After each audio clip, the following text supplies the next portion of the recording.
Għad filgħaxija saret iċ-ċerimonja tal-91 edizzjoni tal-Academy Awards li matula l-film Bohemian Rhapsody rebaħ il-maġġoranza tal-premijiet. Bohemian Rhapsody li huwa film biografiku fuq il-leġendarju Freddie Mercury kien l-aktar film li rebaħ Oscars matul is-serata, 4 b'kollox. Il-kantant tal-band Ingliża Queen rebaħ l-Oscar tal-aqwa attur grazzi għal Rami Malek. Fid-diskors tiegħu huwa taħar lil kull persuna f'ħajtu, partikolarment lil Lucy Boynton, illi interpretat il-parti tat-tfajla tiegħu fil-film u li spiċċat il-maħbuba tiegħu fir-realtà.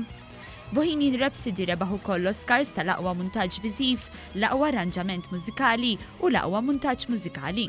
Dan fl-istess waqt li kien innominat ukoll għall-aqwa film.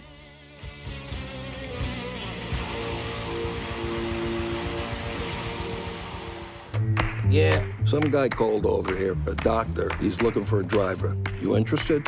I am not a medical doctor. Green Book, film dwar il-pjanista Don Shirley u t-tur tiegħu fir-reġjun Deep South fl-1962, rebaħ b'kollox 3 Oscars, l-Oscar tal-aqwa film, l-aktar screenplay oriġinali u l-aqwa attur fl-irwol sekondarju. Huwa kien nominat ukoll għal 2 Oscars oħra.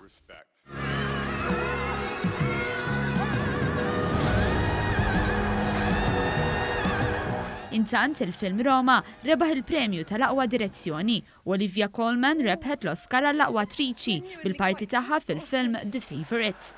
L-aktar kanzunett oriġinali ntrebħet minn Shallow, diska li ntużat fil-film A Star is Born.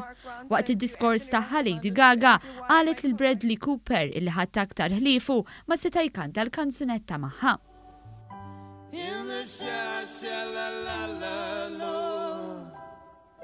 In the shallow, we're far from the shallow now. Spider-Man Into the Spider-Verse rebaħ l-Oscar għall-aqwa film animat fil-waqt li l-aqwa disin tal-kostum intrebaħ minn Black Panther.